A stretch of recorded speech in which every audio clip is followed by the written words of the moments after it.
जो लालू प्रसाद कहेंगे वो कांग्रेस करेगी। लालू प्रसाद के साथ वाम दलों का संबंध बेहतर है, तो बचता कौन है? नीतीश कुमार। और नीतीश कुमार को चेकमेट करने के लिए ये जरूरी था कि ये मुखर लोग नहीं रहेंगे। आपको पता है कि समय समय पर जीतन राम मांझी क्या कहते थे। 2013-14 में क्या हुआ था? तो 2013-14 में जैसे ही नीतीश कुमार महागठबंधन की तरफ आए थे, उनके साथ कांग्रेस और आरजेडी का गठबंधन बना था, तो ये तीनों के तीनों उधर थे। नीतीश कुमार को आगे बढ़ा करके और ये कोशिश करना कि कहीं ना कहीं जो लोग विरोध करने वाले थे, जो लोग नीतीश कुमार का सपोर्ट करने वाले थे। नमस्कार, एक बार फिर से आपके सामने हाजिर हूं और आप समझ ही रहे हैं कि सुबह का समय है तो क्या लेकर के आया हूं। बिल्कुल गेम समझिए है, और गेम समझिए में आज एक अलग एंगल है। एंगल ये है कि आपको लग रहा होगा कि नीतीश कुमार ने 15 दलों को जुटा लिया। लालू प्रसाद बड़ी खुश थे कि नीतीश कुमार सफल होते जा रहे हैं, भारतीय जनता पार्टी को टेंशन दे देंगे। लेकिन इन सब कड़ियों को जोड़िए अगर आप, तो एक कड़ी आपको बड़ी मजबूती से नज़र आएगी, और वो है कि जब आप देखते होंगे कि लोहे का सिक्कड़ होता है तो एक दूसरे से जुड़ा होता है, लेकिन जब लास्ट उसका सिरा होता है उसमें गोल गोल छल्ला लगा रहता है जिसे ताला बंद करते हैं आप। और अगर वो गोल वाला छल्ला नहीं हो तब क्या होगा? ताला का जो कुंडी है वो घुसता ही नहीं है।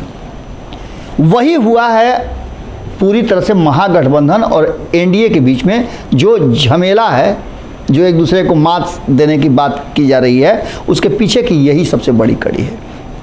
अब इसको आप ऐसे भी समझ सकते हैं, नीतीश कुमार जब एनडीए के साथ थे तो नीतीश कुमार के साथ कौन कौन लोग थे? नीतीश कुमार के साथ जीतन राम मांझी थे, नीतीश कुमार के साथ तब मुकेश सहनी भी थे, नीतीश कुमार के साथ तब और कौन था? उपेंद्र कुशवाहा थे। बाद में ही आए थे, लेकिन थे ना, 1 साल के अंदर में आ गए थे। ये सारी बातें जो नज़र आ रही थी उसके पीछे लग रहा था कि नीतीश कुमार बहुत मजबूत हो गए हैं।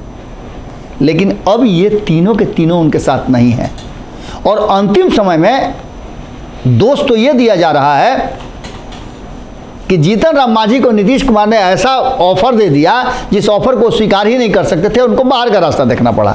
लेकिन इसके पीछे की सबसे बड़ी कड़ी क्या है, क्यों मजबूर होना पड़ा नीतीश कुमार को ऐसा ऑफर देने के लिए? उसके पीछे की एक बड़ी कहानी है।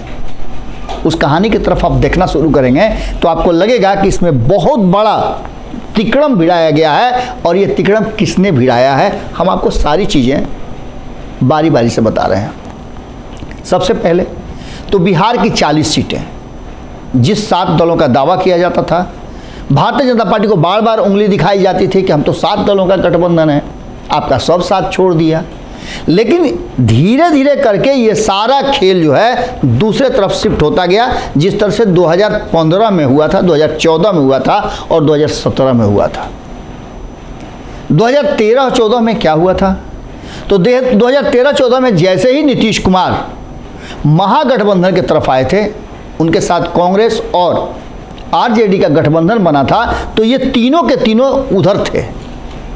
उस समय मुकेश सहनी भी भारतीय जनता पार्टी के लिए काम कर रहे थे, भले उनकी पार्टी नहीं बनी थी। उसके साथ साथ जीतन राम मांझी ऑलरेडी भारतीय जनता पार्टी के एलाइंस पार्टनर थे, साथ में चुनाव लड़े थे। उपेंद्र कुशवाहा अपनी पार्टी की तरफ से चुनाव लड़े थे और एलाइंस पार्टनर थे 2014 में भी, 2015 में भी। नीतीश कुमार कहाँ थे ये सबको ही पता है। आज एक बार फिर से नीतीश कुमार जब इधर शिफ्ट करके आए हैं तो ये उधर चल गए हैं। लेकिन याद रखना होगा आपको 2017 भी, 2017 में क्या हुआ था? जैसे ही नीतीश कुमार एनडीए की तरफ गए तो तिकड़म फिर लग गया और इन तीनों को बाहर होना पड़ा। तीनों कहाँ गए थे? महागठबंधन में। लेकिन 2020 का वो समय आया, 2019 में तो 7 चुनाव लड़े, लेकिन 2020 में इन तीनों को ये बात समझ में आ गई कि अपना अस्तित्व बचा कर रखना होगा। लेकिन बीच में नीतीश कुमार का एक ऑफर देकर के, और चूंकि नीतीश कुमार की उम्र हो गई है, उपेंद्र कुशवाहा को ये लगा कि नीतीश कुमार अब बदल जाएंगे, नीतीश कुमार बदल गए होंगे, नीतीश कुमार को अब उम्र के अंतिम पड़ाव में साथ चाहिए, चलिए पुरानी बातों को भुला करके उनके साथ हो जाते हैं। लेकिन एक बार फिर से धोखा हो गया। धोखा सिर्फ उन्हीं से नहीं हुआ, धोखा जीतन राम मांझी से भी हुआ और मुकेश सहनी से भी हुआ।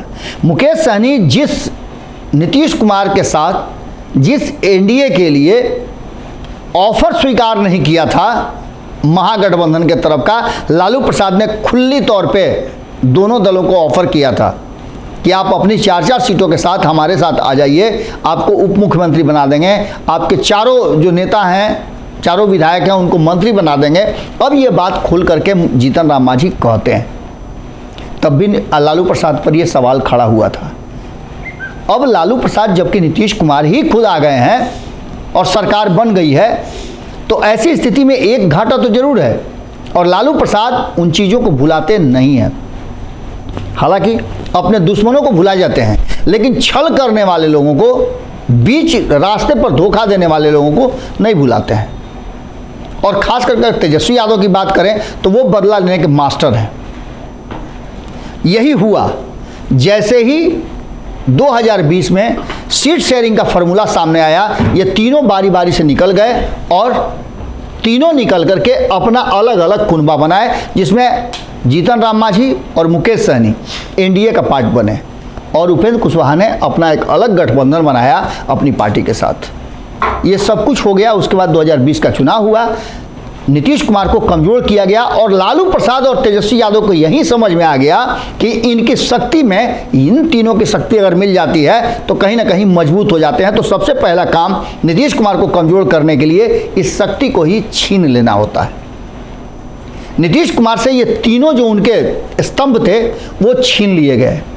आज एक तरफ जहां आप देख रहे होंगे जीतन राम मांझी एनडीए के सहयोगी बन गए हैं, तो दूसरी तरफ ये घोषणा लगभग हो चुकी है भारतीय जनता पार्टी की तरफ से कि उपेंद्र कुशवाहा उनके अलाइज हैं, उनके पार्टनर हैं। तो तीसरा सबसे महत्वपूर्ण बात कि मुकेश सहनी को लेकर के भी ये बातें कही जा रही है कि वो भी देर सवेर एनडीए का हिस्सा हो जाएंगे। इसका सीधा मतलब है कि नीतीश कुमार अब महागठबंधन में अकेले हैं, क्योंकि जो लालू प्रसाद कहेंगे वो कांग्रेस करेगी। लालू प्रसाद के साथ वाम दलों का संबंध बेहतर है, तो बचता कौन है? नीतीश कुमार। और नीतीश कुमार को चेकमेट करने के लिए ये जरूरी था कि ये मुखर लोग नहीं रहेंगे। आपको पता है कि समय समय पर जीतन राम मांझी क्या कहते थे, बार बार ये बात कहते थे कि जो होगा सो नीतीश कुमार का होगा। नीतीश कुमार के साथ वो खड़े नजर आते थे। ऐसे व्यक्ति को जो कि नीतीश कुमार के साथ खड़ा हो और कभी भी राष्ट्रीय जनता दल को नुकसान पहुंचा सकता हो, ऐसे लोगों की ज़रूरत उस गठबंधन में नहीं थी। तो वहीं उपेंद्र कुशवाहा बहुत मुखर हो गए थे। विलय की बात को भी उन्होंने खड़ा करके एक बड़ा झमेला खड़ा कर दिया था। तेजस्वी यादव के मुख्यमंत्री बनने पर भी उन्होंने झमेला खड़ा कर दिया था। और ऐसी स्थिति में ये सारी चीज़ें बर्दाश्त करना राष्ट्रीय जनता दल के लिए बड़ा ही मुश्किल था। यही कारण था कि एक नई स्ट्रेटजी के तहत तिकड़म भिड़ा करके और उन्हें भी बाहर का रास्ता दिखाया गया। तो सबसे बड़ी बात कि एक और शख्स थे आरसीपी सिंह, उनको भी इसी तिकड़म के कारण बाहर जाना पड़ा, क्योंकि वो नहीं चाहते थे, जो सुगबुगाहट भीतर भीतर चल रही थी कि भारतीय जनता पार्टी को छोड़कर नीतीश कुमार अब महागठबंधन की तरफ आ जाएंगे, तो उन्होंने भी इसका विरोध किया था। अब ये सभी लोग एक जगह हैं और सबसे बड़ी बात यह है कि नीतीश को मजबूत नहीं होने देना है। ये स्ट्रेटजी कहीं ना कहीं राष्ट्रीय जनता दल की है, क्योंकि नीतीश कुमार अगर कुर्सी नहीं देते हैं तेजस्वी यादव को, तो उन्हें जितना कमज़ोर किया जा सकता है उतना फ़ायदेमंद साबित होगा। उससे भी बड़ी बात है कि नीतीश कुमार के लिए कोई ऐसा ऑप्शन नहीं छोड़ना है जिस ऑप्शन के तहत वो फिर से सत्ता में आ जाए। इतना ही नहीं, इसके अलावे भी जीतन राम मांझी से बदला लेना, उपेंद्र कुशवाहा से बदला लेना, मुकेश सहनी से बदला लेना। बीच बैठक में उन्होंने एक्सपोज कर दिया था कि हमारे साथ छल किया गया, पीठ में छुरा घोंपा गया।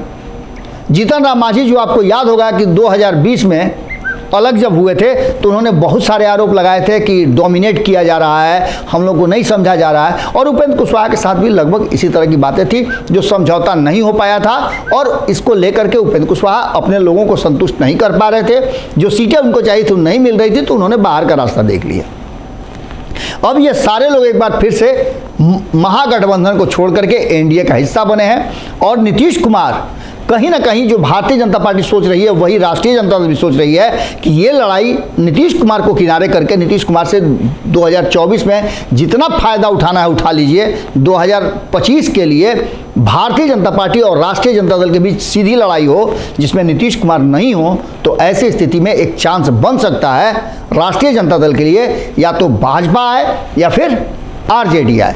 तो ऐसी स्थिति में पूरा का पूरा खेल रचा गया है और लालू प्रसाद का टाइट हो जाना, नीतीश कुमार को आगे बढ़ा करके और ये कोशिश करना कि कहीं ना कहीं जो लोग विरोध करने वाले थे, जो लोग नीतीश कुमार का सपोर्ट करने वाले थे और तेजस्वी यादव को मुख्यमंत्री के रूप में स्वीकार नहीं करते थे, जीतन राम मांझी ने भी ये बात कह दिया था कि मेरा बेटा ज़्यादा योग्य है, सुयोग्य है। इन सारी बातों को लेकर के जो स्ट्रेटजी रची गई है, जो तिकड़म भिड़ाया गया है, वो साफ बता रहा है कि कहीं ना कहीं एक बड़ा खेल हुआ है और ये किसने किया है। अब मुझे लगता है कि आप सभी को इस बात का अंदाज़ा हो गया होगा। आज गेम समझिए में मैंने कोशिश किया उस पूरे जो नेक्सस है उसको समझाने का और उसके काट को तोड़ने का। निश्चित रूप से आपने पूरा सुना। कमेंट बॉक्स में अपनी राय जरूर दीजिएगा, आप इससे कितना इत्तेफाक रखते हैं। बहुत बहुत धन्यवाद, नमस्कार। अगर ये वीडियो पसंद आई और वह बिहार के राजनीति और बिहारियत से सरोकार रखेनी तो सब्सक्राइब बटन दबा के चैनल के सब्सक्राइब कर ली। ओजे एगो घंटी बा, ओकरा बटन दबा देला से कुल सटीक और मारक खबर रुआ मुफ्त में मिल जाई। अगर रुआ पत्रकारिता के हमनी के नया प्रयोग में सहयोग कर चाहतानी तो ज्वाइन बटन दबा दी। पेटीएम नंबर नोट कर ली 9386816700। धन्यवाद।